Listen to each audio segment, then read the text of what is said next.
Hey guys, welcome to another With These Hands.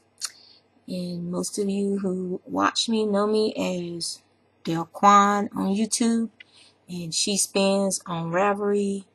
She Spins Com on Twitter, and She Spins LLC on Instagram.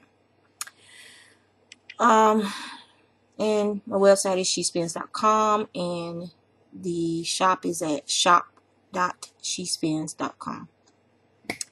This week I did a lot of plying and a lot of spinning. The yarn that I finished spinning was the commission of the mulberry faux cashmere carded with alpaca. That was some black alpaca and some gray alpaca, and it's upstairs drying, and I don't feel like going back up there to get a wet skein of yarn, so it will stay up there. If you follow me on Instagram and Twitter and Facebook, then and my website, if you go to my website, you'll be able to see it as well, because my website imports my Instagram posts. Makes it very easy for me to update all those places at one time. I'm sorry, my eyes are itching because of the allergies, and they're swollen. My face is swollen. It's just not a good time for me with all this pollen. I still don't know what it is in Virginia that blooms that irritates my eyes so badly. I can't wear contacts here anymore because of the whatever it is in Virginia. I think it's the overabundance of crepe myrtle. There's crepe myrtle everywhere in Norfolk. So, and okay, so yeah, so that's how you can find me. Those are the places you can find me. You can see my updates and stuff real time. As soon as I finish it, or while I'm working on it, I'll post progress pics and stuff.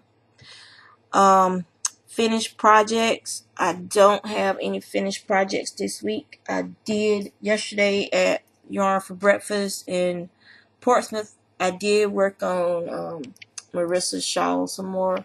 So her shawl has grown several rows. I probably should do like some people do, put like a little marker and stuff, but it doesn't bother me. So I'm on a knit row with that now, so that's good. Casting on. I haven't cast on anything. I'm in the progress of getting help with the pattern so that I can start it. I'm also going to be participating in a knit along that the Stitch by Stitch podcast is doing, and this is a pay for pattern. It's called Shaylin. It's a very pretty pattern, and supposedly even I should be able to do it. And it's done in sport weight yarn. So so that is that. This is, I bought up that thick and thin. I'm gonna do a hat with this. So I went ahead and bought it up. So I'm looking for a hat project for this. I don't know what the yardage is. It's too thick to run through my yard, my meter count, my yard, my yarn counter thing, because of the big thick parts. And I didn't skein it up, so I'm not sure. I don't remember if I used my knitting knot to skein it. If that was the case, then it was 2.33 times, however many loops it was. But it was short. It isn't like it came off my knitting knot. So I could have used my umbrella swift to skein it up. I just don't remember. It was so long ago, and I really don't care. It's enough to make a hat. So that's what I'm going to make with it, a hat. Because it's bulky, it's big, and it's in the way. I'm tired of seeing it. The other yarn that I finished spinning and plying on my bead was, this is a 2-strand. It flew off the ball winding, which is why I have two. I was winding too fast. But it's a 2-ply, and this is just the end. But it's mostly a heavy lace. It's 1 strand of alpaca from Bruce Wayne and a strand of a Jacob mix. It was like a different it was a humbug. It was like a light brown, grayish brown to white humbug mix of Jacob.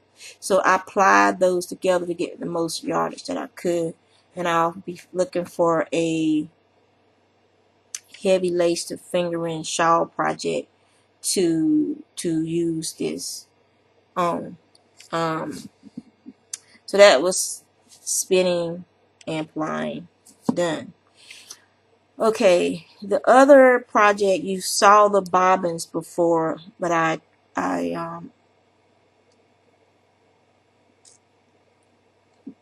wound those up on the ball winder as well, because I want to use these in hat projects to start practicing using my hand spun myself, since I have so much of it. Okay, so these were off of the Vespra, and so there's 4. This was one, yeah, because these two go together. Okay, so there's 4. I got 4 off of the Vespra, off of one bobbin. I had to break it into 4 because I don't have a heavy duty knitting on it, so you can see the colors.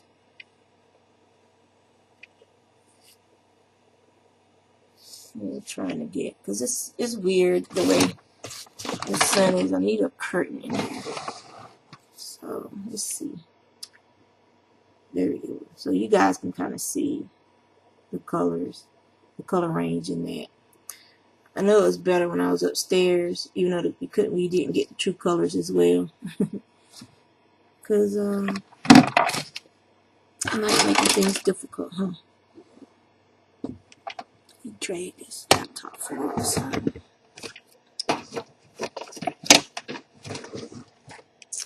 That might help a little. I doubt it though. So yeah. So I went ahead and balled these up because I can't.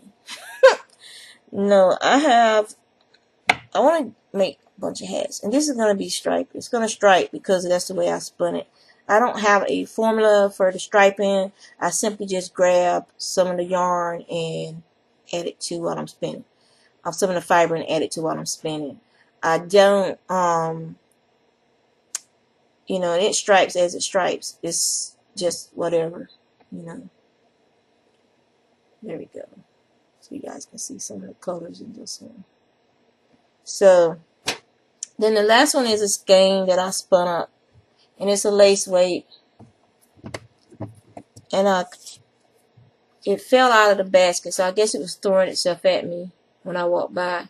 But it's 466 yards of a 3-ply, and it's a heavy lace to fingering weight, and it's basically, I got a sampler from Louette that had a bunch of different fibers, and I spun them up into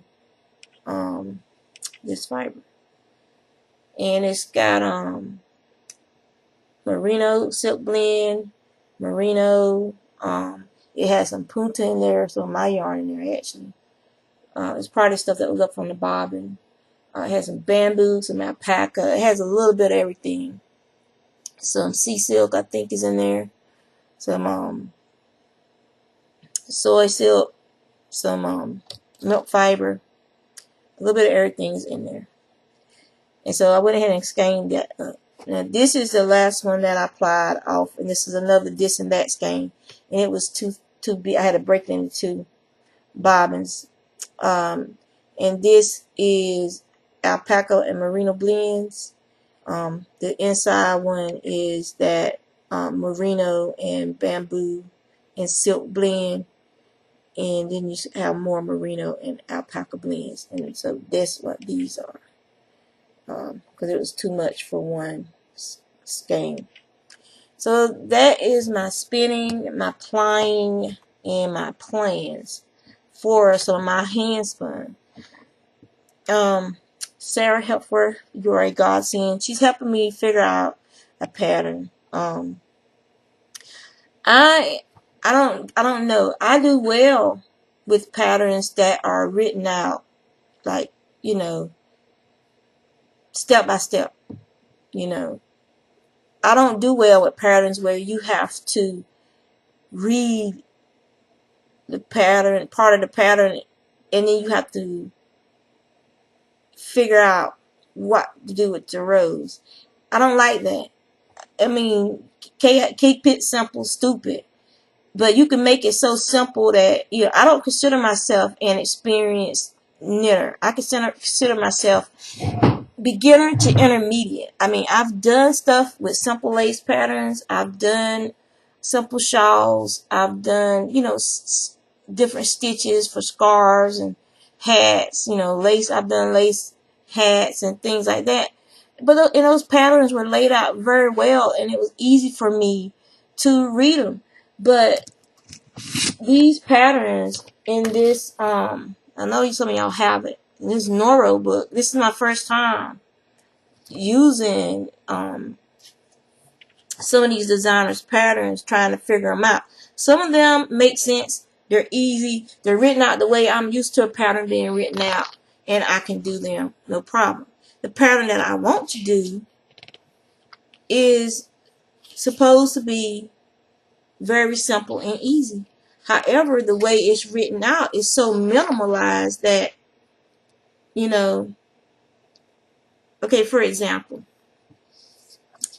in the way they split it up, they could have put the whole pattern right here.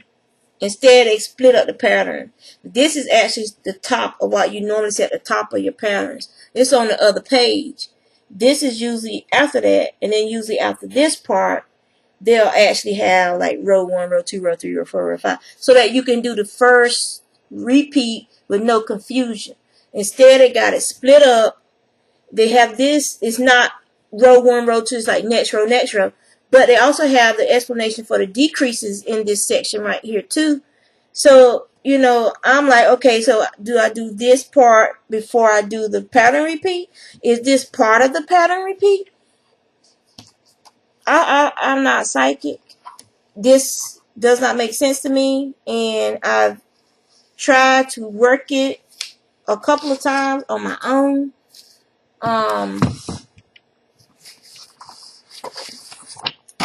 This is my first attempt where I tried to write it out what I thought they wanted for the pattern, and it didn't work out. I was getting almost like a scallop effect on the sides, and it shouldn't be like that. So the increases, the way I figured out the first time, the increases were not right.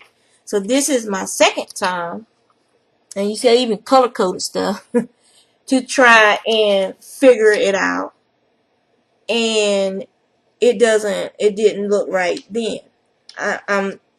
My increases are not close enough together. So the part where you do the yarn over and drop stitches, that part is easy. You know, I've done yarn over drop stitches on scarves and stuff before. I've bias knit the scarves before. So that part isn't the hard part. The hard part is understanding, where do you want me to put these increases? Am I supposed to put these creases every other row? Am I supposed to be increasing on every row? You know, the first 8 rows, which is straight up knit, am I supposed to be increasing on each one of those rows as I do the pattern repeat? If that's the case, then why didn't you write the pattern out as row 1, knit 1, you know, first stitch increase, knit, last stitch increase. Row 2, knit. Row 3, increase row. Row 4, knit. Row 5, increase row. Row 6, knit. Row 7, increase row. Row 8, knit. And then in row 9, you do your pattern row. Row 10, you do your drop stitches and knit across.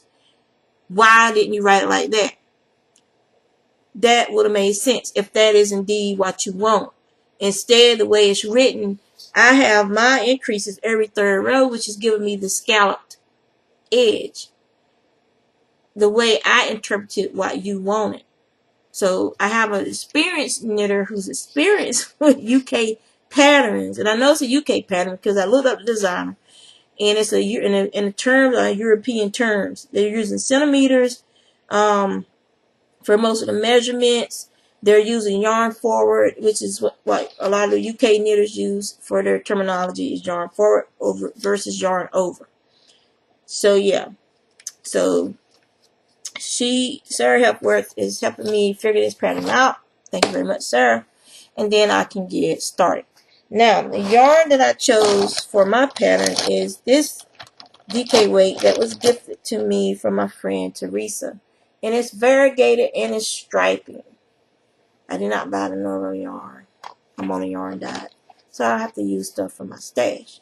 I was going to use this hand spoon, but I don't have enough for the front and back.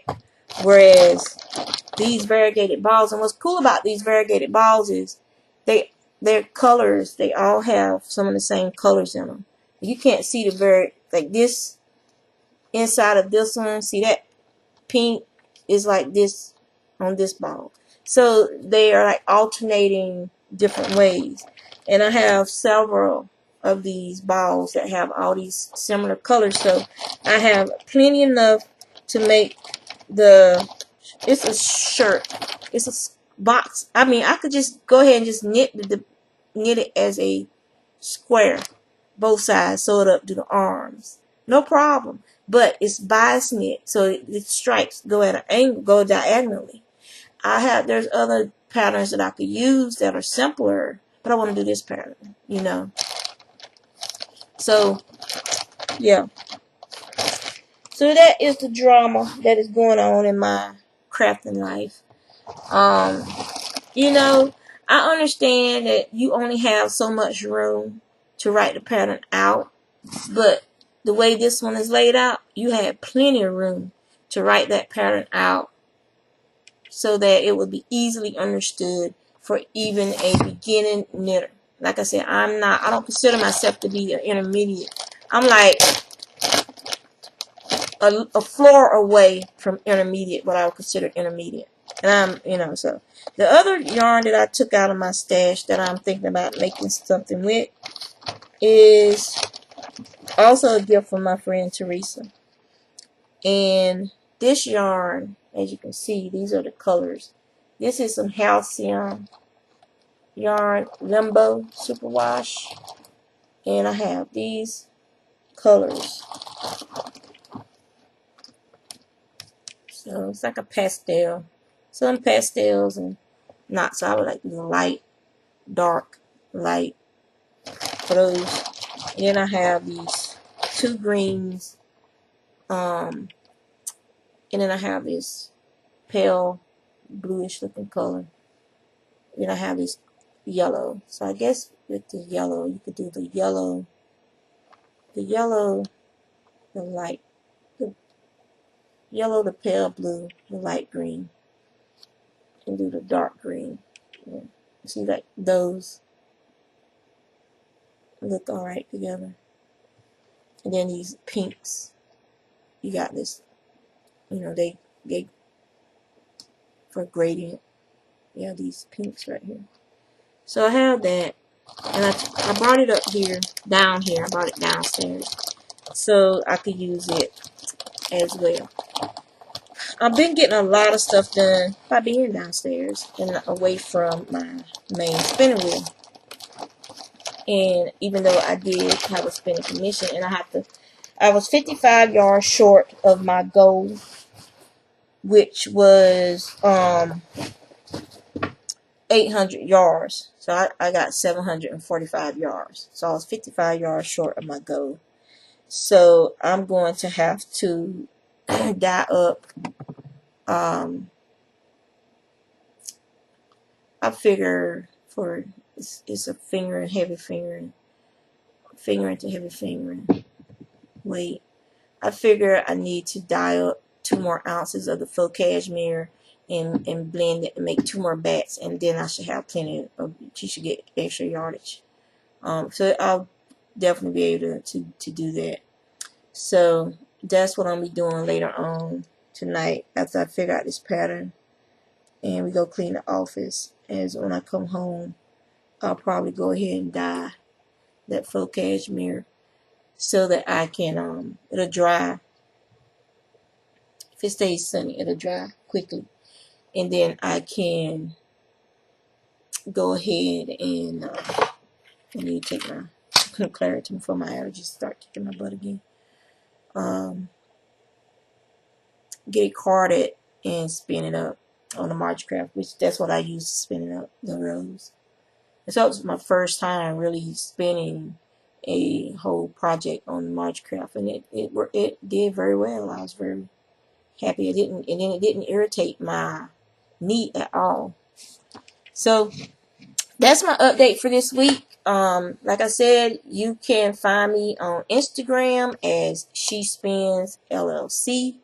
You can find me on Twitter as Shespins.com.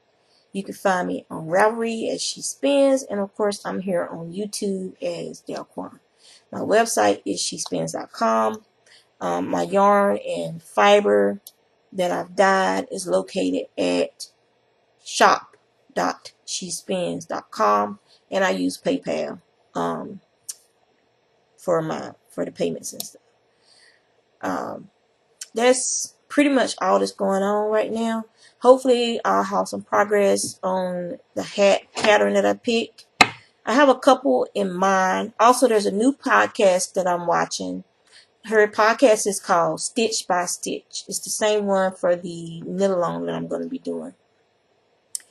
And her name on Ravelry is In Between Dreams. Her name on Instagram is In Between Dreams, but the E in dreams is a 3. On Ravelry, her group name is Stitch by Stitch Video Cast, and you need to put video in, I think, for it to come up in the name when you search the groups on Ravelry. I'll put links below in the description when I get a chance to this. She's a spinner. She's a spinner and knitter, and she crochets and she's weaving. I feel like I'm looking at a younger me. But I really enjoyed her podcast. It makes me feel good, seeing, someone else out there that does a lot of, but she's a way better knitter than me. She's more adventurous knitter than me. And it makes me feel really good to be able to go and look at her podcast and see all the stuff she's doing. She does use, she's starting to die too, I think, but she does use a lot of known fibers from known indie dyers in her spinning. Whereas most of the fibers I use are natural fibers or I dyed it. Because you guys know, oh yeah, on the job front, I got a job. I was hired by a company as a temp, and it's a temp to hire position. So hopefully I can choose to stay as a temp, or I could choose a position open to go full time. And me and my husband, if I like it there and everything, me and my husband will discuss the full time thing, once if that option is available to me soon, which more likely I will be going back to work full time. I really enjoyed the interview experience. Everyone, even they didn't know why I was there, they were greeting me like, good morning, like, how you doing, and things as they went into work. So the people seemed very personable and welcoming, even though I was just a guest sitting in the waiting area waiting for my interview. It's an easy location to get to and get home from. So even when fall comes and the days are short and it's dark when 5 o'clock rolls around, I will be able to easily drive home in a well-lit environment. I can either take the interstate, which I probably won't be doing, not in that area of Virginia, because it's close to Virginia Beach. And so more likely I'll be taking the easy way. For me, it would be the easy way home, even though it's a little bit longer driving time, but it'll be less traffic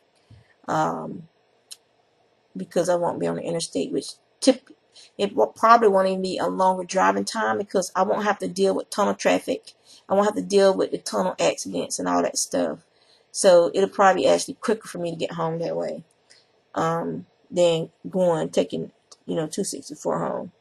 But I'm looking for a start work tomorrow. I work 2 days this week, Monday and Tuesday, and then after Monday and Tuesday, if another assignment opens up, then they'll call me now. So at least I'm working. I'll be back to work. My garden, I'll try to get some video in of what I've done so far. Yesterday, because last year everybody planted on schedule, and the weather was horrible. We got a weird cold snap that completely just killed or stunted or damaged a lot of the things that weren't cold tolerant. And so you end up having to replant last year. So this year everybody played it safe.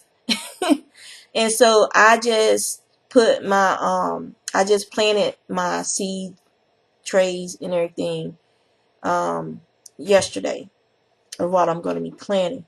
I have a lot of different types of peppers, and what I decided to do with the peppers is I'm going to have them in different places around the yard, like for decoration, because the pepper plants are beautiful plants. They stay green, they tolerate the heat well, and so I was going to put them alongside the house, down the driveway side of the house, put my pepper plants, line them up that way, and plus to be less grass. My husband won't have to weed eat over there because my plants are building. So that's what I plan on doing with a lot of the pepper plants. And also, right now the yard garden is drying out. I did the first till and it's drying out. So then after I do the second till, that's when I'll go in and I will, start get the weed eater, edge up the garden real good, get it neater looking out there. My husband cut grass and stuff yesterday, but it's still not the actual garden pathway has to be cleaned out and everything. Because I was sick when I was sick last year. There's a lot of stuff that grew up that normally wouldn't be there. So I got to get all that stuff cleaned out. My husband broke my hoe last year, so I had to get a new hoe. So I'm still working on getting that sharpened the way I want it sharpened. So that takes a while to get a new hoe broken in and get your edge on it the way you want it. I also got a triangular hoe so that because of my knees, I'll be able to weed around in a triangular hoe. This is the blade is shaped like a triangle. So I have to sharpen all the front two edges on that. And so that it'll be easier for me to weed around plants without having to try and get down on my knees or bend down and stuff a lot. Because I threw out my back a couple years ago, and it was a torn ligament. One of the ligaments that they go from your back, they stretch across from your back to your hip. They attach near your hip. One of those, part of it, torso. And it was like this, excuse me, it was this loud popping noise. I thought somebody had fired a gun. My husband whipped around what was that? Because I went down. I was on the floor writhing around screaming. I didn't know why that happened. I thought maybe somebody had shot through the window. Maybe I got hit or something. I didn't know why that happened. It was just this real loud pop. And so that's what it was. One of those ligaments in my back. Just, repetitive motion, improper sitting up techniques, getting up in the morning, improper bending and lifting techniques, things like that. It adds up, and working out in the garden, improper bending and lifting techniques. So things like that add up after a while. And eventually, you're going to wear something out or you're going to pull something the wrong way. And that's what happened with me. So Superwoman went down. Yeah, but I went to physical therapy, and he's also a chiropractor, so he does both. So I didn't do any chiropractor work. I didn't want any kind of joint. I didn't need any kind of joint manipulation. I just needed to rehab that area of my back, and he taught, and I had to learn new ways of getting up in the morning to put less stress on that area of my back. And I'm very conscious now of when I have to bend to lift stuff, which is hard to bend and lift stuff anyway with the knee. I put a lot of the weight on my right side now, which was part of the problem. I didn't realize my knee was that bad. and that I was offsetting, you know, things. This eye's killing me. It's just itching. You just want to dig out dig out your eyeball. So so you take care of yourselves, guys. When you get up in the morning, don't just pop up. Once you go over 40, just don't pop up in the morning. Get up and stay. Just stretch a little bit. Move your shoulders and stuff. Move your neck around and stuff. You know, wiggle your hips a little bit. Just move stuff around. Let it, you know, make sure everything's working as it should be before you pop up in the morning. And yeah. So that's what's going on. And so you guys take care and have a good day. Those of you who are still asleep, you suck. Um, and that's that. I hope to show you. I'll probably go out with the camera and just take some stills of the. It's just the dirt drying out from the first till, and then I'll rake it, rake all the dry grass out, and throw that over on the mulch pile, and then I'll till it again. And usually the second till is a nicer till. I can go ahead and start making my rows, and I can go ahead and start seeding my direct sow things I plant in the garden, like my mustard greens, my turnips, the kale,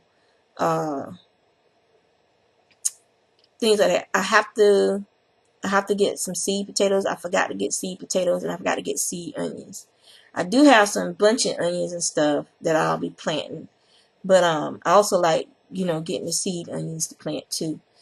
I've already started the eggplant. I started the tomatoes. I mean, I'm gonna have like a bunch of different peppers this year. Maybe I'll get lucky and I'll be able to sell some of them to the farmers, to people and stuff like that. But yeah, squash, cucumbers, rutabaga. Marissa loved the rutabaga. I love rutabaga. I've always loved rutabaga.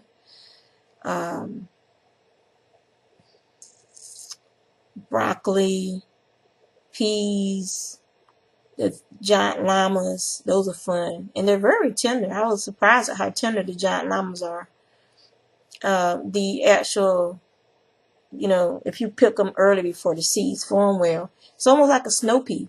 Very tender. The hull is very tender, and you can cut it up like you would do snap peas, and when you cook something and put them in there like that. My sunflowers, I gotta have my sunflowers so I can watch my finches fight.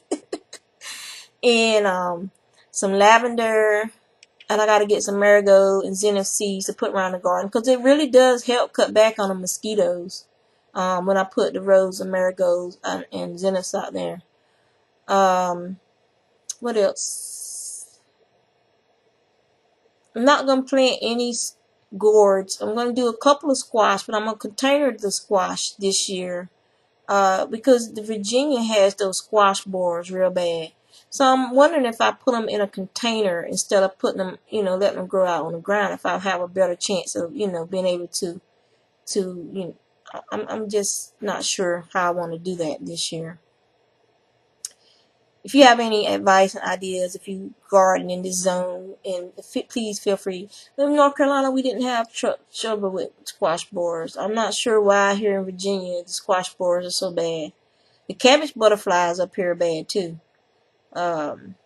Which they're not. I don't think they're a butterfly. I think they're actually a type of moth, but I'm not sure about that either. We just always called them cabbage butterflies growing up, because they will always be trying laying eggs and stuff on your cabbage. I don't have any chickens, but we're Norfolk they zone so that you can have up to 5 hens. No roosters, just hens. And I have plenty of yard space for hens. However, there are a lot of feral cats in my neighborhood. So if I did get hens, I will have to chicken wire the top, the whole area will have to be chicken wired to keep. And there's also eagles that fish out here, and there are hawks in this area too, and owls. So I will have to, basically they will have to be in a chicken aviary area enclosed to keep, and that's a lot of chicken wire to get. So I will have to save up and buy stuff to eventually. That was a screen door upstairs on the veranda. My husband forgot to latch it. So it's been slamming, and he has the key. So I can't open that door. It's one of them old-fashioned keys. This house is over 100 years old. So it's one of those old-fashioned skeleton-looking keys. He has a key on his keychain, so I can't open the door. And I'm not crawling through Marissa's window to get out there so I can go latch the door. So yeah, so let me know what you guys are going to be gardening, whether it's container gardening or not. You know, what kind of tomatoes. I'm growing Italian golds this year and a hybrid tomato this year. I can't remember the name of it, but it's not a hybrid, it's an heirloom this year. I might plant the rest of my sugarcane seeds that my daddy gave me. I also have some Kushaw, which I forgot what Kushaw are. I think they're a type of squash. Kushaw, K-U-G-S-A-W.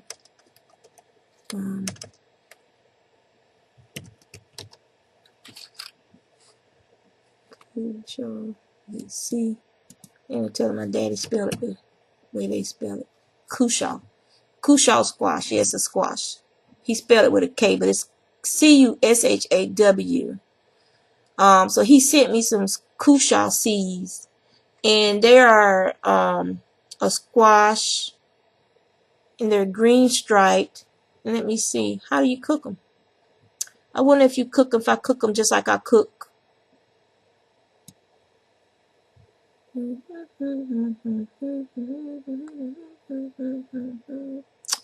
Oh, they're boil resistant vines too. It doesn't say how to cook them. Let me see. Well, I'll definitely have to plant some of those.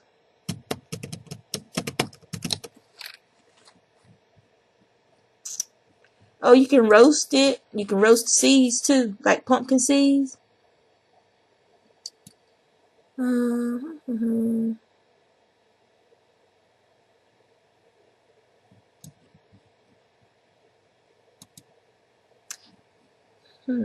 Well, if you can roast the seeds and eat the seeds like you do pumpkin, Kushaw recipe, cooks.com. Stewed Kushaw. Kushaw coffee.